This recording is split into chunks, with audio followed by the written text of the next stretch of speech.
ઓમ નમો નારાયણ. હું અરુણાબેન પી ગોસ્વામી સુરતથી તમારું સ્વાગત કરું છું અરુસ કિચનમાં. તો આજે આપણે બનાવશું એક સાઉથની ફેમસ ડીશ છે પુનુગુલુ. તો એના હારું આપણે જોહે તો આ ઢોસાનું ખીરું, તો એ આપણે લીધું છે 2 વાટકી આ રીતનું આપણે જે ખીરું હોય ઢોસાનું એ, અને સૂજી તો 3 મોટી ચમચી સૂજી ને 2 મોટી ચમચી ભરીને ચોખાનો લોટ લીધો છે. તો આ ખીરું થોડું પાતળું હોય તો એને થોડુંક આપણે ઘાટું બનાવવા સારું થોડીક વસ્તુ એ રીતની જરૂર પડે. લીલા ધાણા જોહે, થોડોક આદુનો ટુકડો લીધો છે અને લીમડો અને મરચાં. તો 1 મરચું મોરું ને 2 થી 3 તીખા એ રીતે. તો મરચાં તીખાસ પ્રમાણે નાખીએ અગોને. 2 ડુંગળી લીધી છે આપણે મીડિયમ સાઇઝની. મીઠું જોહે સ્વાદ પ્રમાણે. થોડુંક આખું જીરું 1/2 ચમચી જેટલું, અને 1/2 ચમચી આપણે મરીનો પાવડર, બ્લેક પેપર પાવડર, એમ તીખાની ભૂકી. થોડીક હિંગ નાખશું અને બસ તેલ જોહે આપણે, મીઠું સ્વાદ પ્રમાણે. બસ એટલી વસ્તુ જરૂર પડશે એમ. તો પહેલાં આપણે આ ખીરું છે એમાં આપણે નાખી દઈશું આ સૂજી અને ચોખાનો લોટ. તેલ જોહે આપણે કીધું ને તરવા માટે. તો આને આપણે મિક્સ કરી લેવું.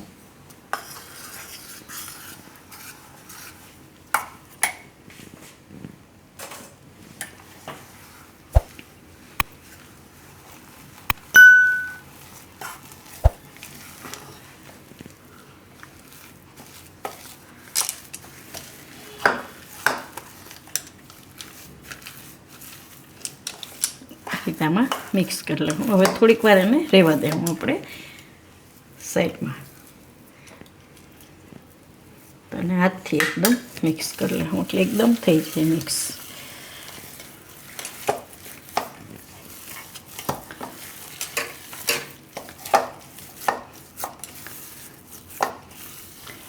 આ રીતનું થોડીક વાર આને સાઈડમાં રહેવા દેવું. તો હવે આપણે આ મરચાં ને એ બધું સુધારી લેવું. તો મરચાં આપણે થોડાક ઝીણા સુધારશું. તો આને આપણે આ રીતે કટકી કરશું, ઝીણી થોડીક આ રીતની. તો મરચાં આપણે સુધારી લીધા છે. હવે ડુંગળી, તો આને આપણે સુધારી લેવું.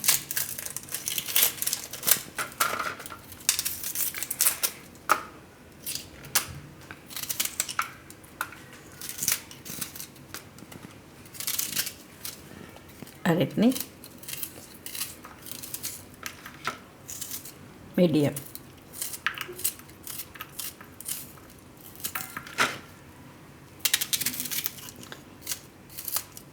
તો ડુંગળી આપણે સુધારી લીધી. હવે આદું, તો આદુને આપણે છાલ કાઢી લેવું આ રીતે.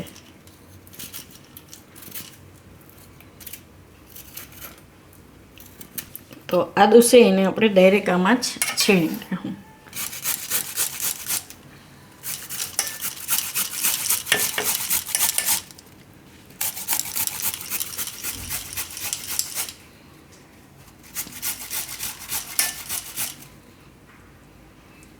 રૂછડા કાઢી નાખવાનું.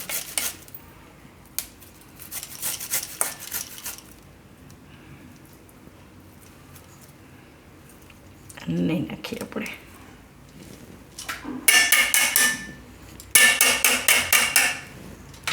હવે લીમડો, તો લીમડાનું પાન છે અને આપણે ધોઈને જ લીધો છે. તો લીમડો થોડોક આપણે આમાં સુધારીને નાખી દેવું આ રીતે.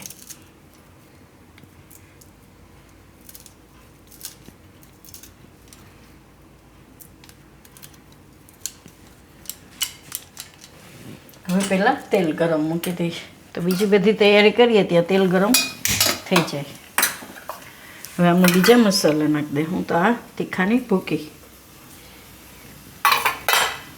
થોડીક હિંગ અને જીરું અને મરચાં. તો મરચાં તમે તમારા હિસાબે તીખાસ પ્રમાણે નાખી શકો. હવે લીલા ધાણા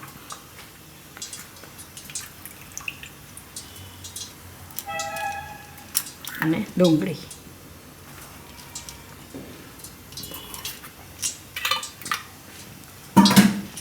હવે મીઠું સ્વાદ પ્રમાણે.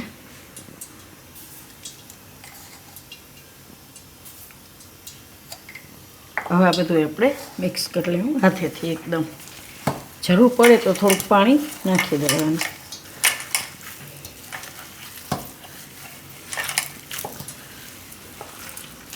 એકદમ આ રીતે મિક્સ કરી લેવાનું.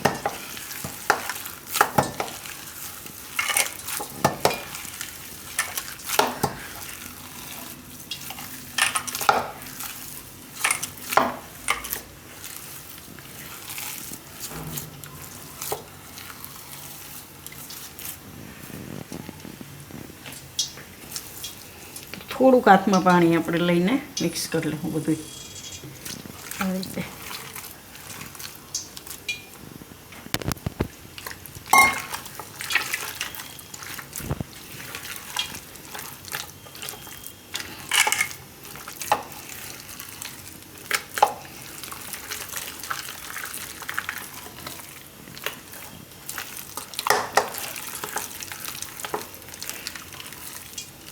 બરાબર મિક્સ કરી લેવાનું. બધા મસાલા મિક્સ થઈ જાય એમ. તો આ રીતનું આપણે જોઈ આ રીતનું. તો આને હવે થોડીક વાર સાઈડમાં રહેવા દે હું ને તેલને ગરમ થવા દે હું, પછી આપણે એમાંથી બનાવશું. તો એકવાર આપણે તેલ ચેક કરી લે હું થોડુંક નાખીને આ રીતે હાથમાં ખીરું લઈ આ રીતનું તેલ ગરમ જોઈએ આપણે. તો એમાં આપણે બનાવશું. આ રીતે હાથમાં લઈ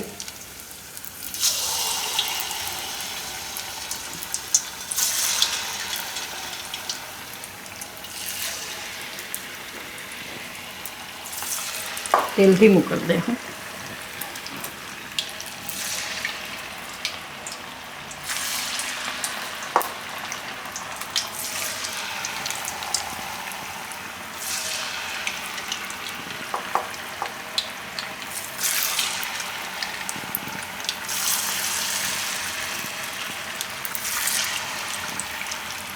તમારે જે સાઈડના બનાવો એ સાઈડના.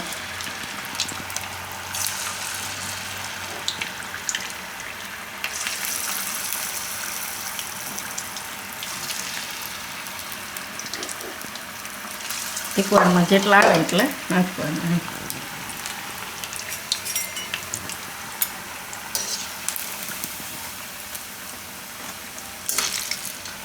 આ રીતના થવા દેવાનું. બાજુમાં નહીં નાખવાનું. એ પાકશે એટલે ઓટોમેટિક છૂટા પડતા જાય. એકદમ બ્રાઉન જેવા થાય ત્યાં સુધી પકાવવાના એને આ રીતના. આવા પાકવા જોઈએ.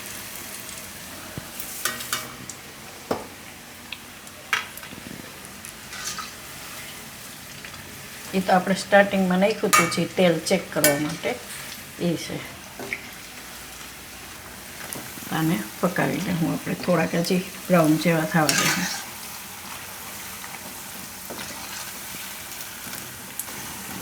અને આ રીતના પકાવવાના. તો હવે કાઢી લઈશું આપણે.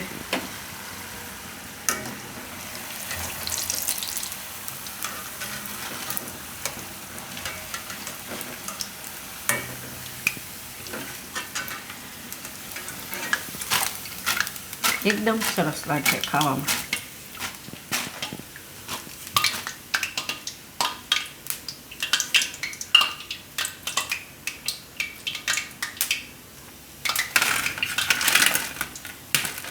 તો બીજા બધાય આપણે એ રીતે બનાવી લેવું. તો આ બધાય આપણે બનાવી લીધા છે. તો આને તમે કોઈ પણ નારિયેળની ચટણી આરે ખાઈ શકો કે લીલી ચટણી આરે કે કોઈ પણ ચટણી આરે. તો આપણે આ ચટણીનું પ્રીમિક્સ જે બનાવ્યું હતું લીલી ચટણીનું, તો એમાંથી ચટણી બનાવશું.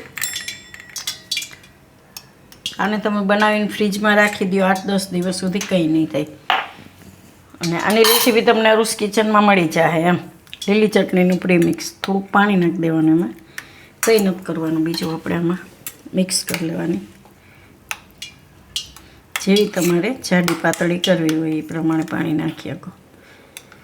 એકદમ મસ્ત ખાટી ખાટી અસલ બનાવીશ.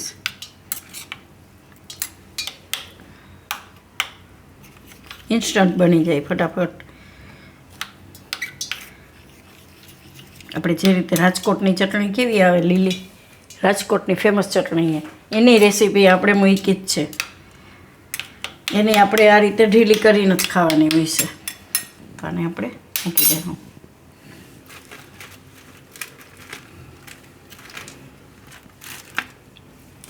એક તોડીને જોઈ લઈ. ઉપરથી એકદમ સરસ કડક લાગશે ને અંદરથી એકદમ સોફ્ટ. આ રીતનું એકદમ મજા આવશે ખાવામાં.